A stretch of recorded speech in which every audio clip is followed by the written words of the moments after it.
بسم الله الرحمن الرحيم الحمد لله وكفى وسلام على عباده الذين اصطفى أما بعد فأعوذ بالله من الشيطان الرجيم بسم الله الرحمن الرحيم يا أيها الناس إنا خلقناكم من ذكر وأنثى وجعلناكم شعوبا وقبائل لتعارفوا إن أكرمكم عند الله أتقاكم إن الله عليم خبير صدق الله العظيم. جب بھی گلستہ کو خوں کی ضرورت پڑی خوں کی ضرورت پڑی سب سے پہلے ہماری گردن کٹی. پھر بھی یہ کہتے ہیں اہل چمن یہ چمن ہمارا ہے تمہارا نہیں. میرے محترم بزرگوں دوستو، اللہ کا کرم ہے، اللہ کا فضل ہے کہ ہم لوگ آزاد ہیں اور آزاد شہری ہیں. آپ لوگوں کو معلوم ہونا چاہیے کہ پہلے کے وقت میں بچے اور بچیوں کی خرید و فروخت ہوتا تھا، اور جو ہے مرد لوگوں کو خرید کر کے لوگ غلام بناتے تھے اور بچیوں کو خرید کر کے لوگ بادی بناتے تھے، جس کو زمانے جاہلیت کہا جاتا ہے. حضور سرور کائنات صلی اللہ علیہ وسلم تشریف لائے اور انہوں نے درس دیا کہ جو آزاد کرے گا اس کو یہ ثواب ملے گا اور یہ فضیلت اور اہمیت ہے. تو صحابہ نے آزاد کرنا شروع کر دیا. جو آپ کے سامنے ماشاءاللہ آپ دیکھ رہے ہیں کہ آزادی ہے. اب جو ہے غلامی اور بادی کا تصور لوگ جو ہے ذہنوں سے خالی ہو چکا ہوا ہے. میرے محترم بزرگوں دوستو، یہ تو آزادی ہم لوگوں کو ملی ہی، ہم لوگ ہندوستان میں رہنے والے ہیں اور ہندوستان کے شہری ہیں.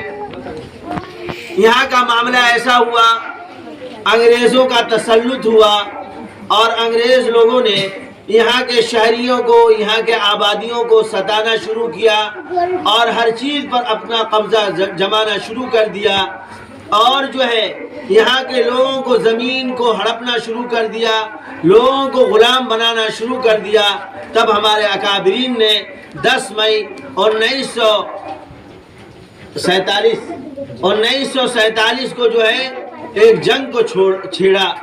اس میں ہمارے اکابرین جو ہے بہادر شاہ ظفر بھی ہیں اور ہمارے حضرت مفتی شیخ الہند حضرت مولانا محمود الحسن دیوبندی بھی ہیں، اور اسی طریقے سے حضرت مولانا حسین احمد مدنی رحمۃ اللہ علیہ بھی ہیں، اور بھی ہمارے اکابرین ہیں. حضرت مولانا ابوالکلام آزاد ہیں، یا اسی طریقے سے مہاتما گاندھی ہیں، یا جو ہے ڈاکٹر بھیم راؤ امبیڈکر ہیں. یہ سب مل کر کے آزادی کی لڑائی لڑے، اور یہ لڑائی کہاں سے لڑی گئی؟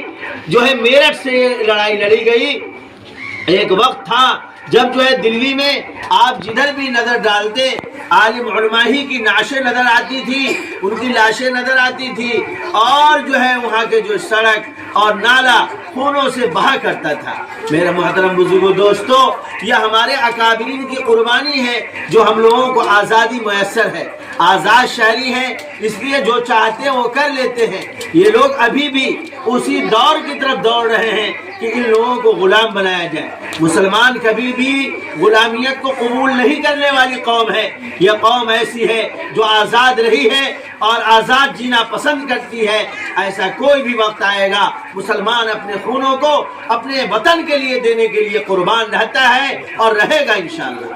میرے محترم بزرگوں دوستو، اپنی قربانیوں کو یاد رکھنا چاہیے، اپنی قربانیوں کو یاد رکھنا چاہیے کہ وطن کے لیے اگر ہمیں قربانی دینی پڑے گی تو ہم انشاءاللہ دیں گے. میرے محترم بزرگوں دوستو، بات لمبی چوڑی نہیں کہانی ہے، بس ہمیں یہ بتانا مقصود ہے کہ یہ ہندوستان کی جو لڑائی ہوئی انگریزوں کے ساتھ، اس میں ہمارے علماء دیوبند حضرت مولانا شیخ الہند مولانا محمود الحسن دیوبندی، حضرت مولانا حسین احمد مدنی، حضرت مولانا ابوالکلام آزاد، حضرت مولانا اسماعیل شہید میٹھی، یا اسی طریقے سے حاجی امداد اللہ مہاجر مکی رحمۃ اللہ علیہ اور بڑے بڑے اکابرین نے اس میں جو حصہ لیا، جو آج ہمارا ہندوستان آزاد ہے۔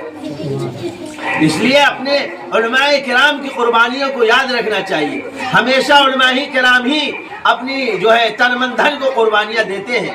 یہ لوگ جو کہتے ہیں کہ ارے عالم علماء کیا کرتے ہیں، ارے عالم علماء تو وہ کرتے ہیں جو آپ کبھی خوابوں میں سوچ بھی نہیں سکتے ہیں۔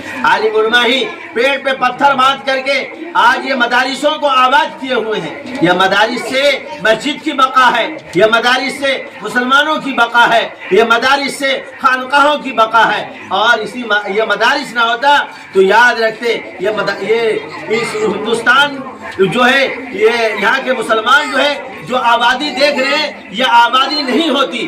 اس لیے آپ جو ہے مدارس چلانے والے کو اور مدرسے کو محبت کی نگاہ سے دیکھیں کہ اللہ کا کرم ہوا کہ ہزاروں قربانیاں دی، اللہ تعالیٰ ان کے قبر پر کروڑوں رحمتیں نازل فرمائیں۔ حضرت مولانا قاسم صاحب نانوتوی رحمۃ اللہ علیہ کو کہ انہوں نے دارالعلوم دیوبند کی بنیاد ڈالی، اور آج دارالعلوم دیوبند کی بنیاد ڈالنے کی وجہ سے پورے عالم میں دیکھ لیجئے ماشاءاللہ مدرسے کا جال بچھا ہوا ہے، اور ہر جگہ جو ہے تعلیم و تعلم کا سلسلہ چلنے کی وجہ سے آج ہر جگہ جو ہے مدارس آباد ہیں، خانقاہ آباد ہیں، اور جو ہے ائمہ کرام آباد ہیں، اور عالم علماء ہر جگہ جو ہے یہ مدارس کی وجہ سے آباد ہیں۔ آج جو یہ لوگ مدارس کو اجاڑنا چاہ رہے ہیں اور برباد کرنا چاہ رہے ہیں، اور ہمارے لوگ بھی خوش ہوتے ہیں، یہ خوش ہونے کی چیز نہیں ہے۔ میرے محترم بزرگوں دوستو، یہ تقریر کا موقع نہیں ہے، یہ تو یہ بتانا مقصود ہے کہ ہندوستان میں ہمارے علماء کرام نے بڑھ چڑھ کر کے حصہ لیا ہے۔